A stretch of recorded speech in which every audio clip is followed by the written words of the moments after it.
आज की सभा के अध्यक्ष जी, मंच पर विराजमान तमाम नेतागण, उपस्थित किसान साथियों और मेरी बहनों,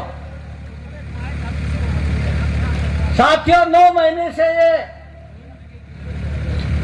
आपका जो आंदोलन है नहर का, आप लोगों ने चला रखा इसको।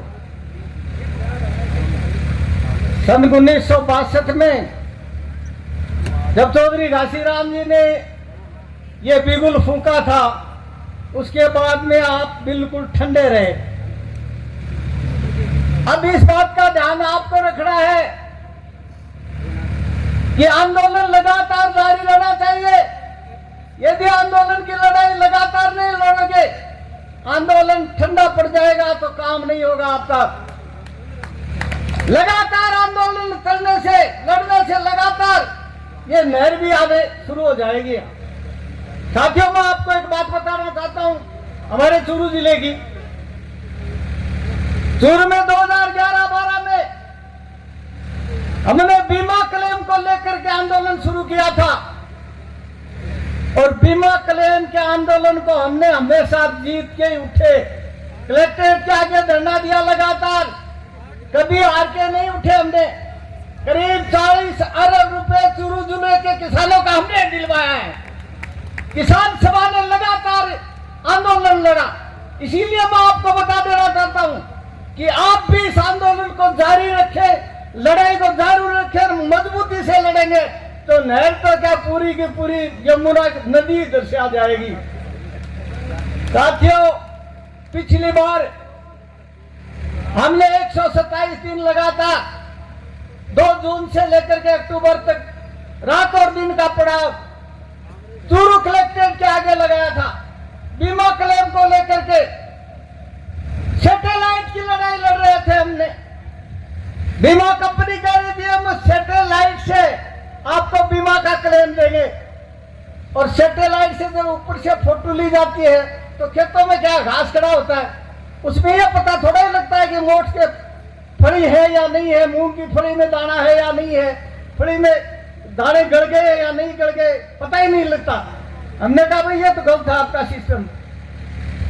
क्रॉप कटिंग से लेंगे, पटवारी जाएगा, बीमा का अधिकारी जाएगा, कृषि अधिकारी जाएगा खेत में और क्रॉप कटिंग करेंगे। आप दाने निकाल के उसका तौल करेंगे, तब आपका बीमा का क्लेम बढ़ेगा और वो ही लेंगे हम। उन्होंने क्या किया, 250 करोड़ रुपए बीमा डाल दिया लोगों के खातों में। उसके बाद में हमने लड़ाई शुरू की। हमें पता लगा कि 750 करोड़ रुपए बनते हैं। 500 करोड़ कंपनी खा गई। लगातार धरना देने के बाद वो 500 करोड़ रुपए हमने मंजूर करवा के वहां से उठे थे हम।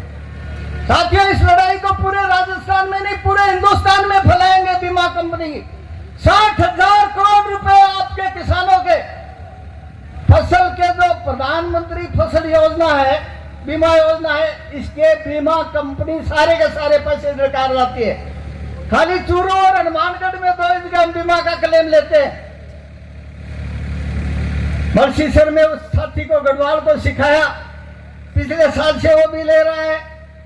धीरे धीरे आपके एरिया में भी जब भी जमाना नहीं होता, अकाल होता है, तो फसल के जो प्रीमियम काटा जाता है बैंकों द्वारा, उसका क्लेम बनता है साथियों। और उस क्लेम की लड़ाई भी आपको लड़नी पड़ेगी। किसान चाहे कभी भी किसी की भी सरकार लिया, चाहे आप किसी को भी सत्ता सौंप दें, किसान वर्ग को हमेशा लड़ना पड़ेगा साथियों। हमारी पीढ़ियां गुजर गई लड़ते लड़ते।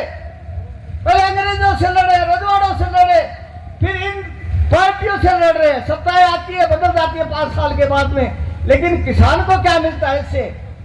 इसलिए इस लड़ाई को मजबूती से लड़ेंगे आप। और चूरू जिले का किसान भी आपके साथ कंधे से कंधा मिलाकर के साथ मैदान में रहेगा, कुर्बानी देंगे साथी आपके साथ।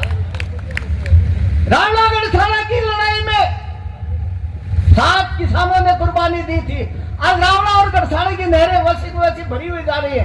तो आपके लिए नहर है, इसमें कोई ज्यादा टाइम नहीं लगेगा।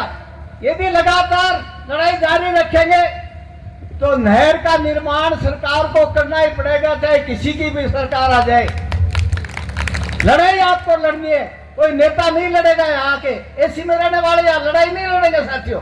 जिनको आप चुन करके भेजते हो एसी की गाड़ी में रहते हैं, एसी के बंगलों में रहते हैं, वो लोग आपकी लड़ाई नहीं लड़ेंगे। लड़ाई आपको लड़नी पड़ेगी, किसान को और मजदूर को लड़नी पड़ेगी।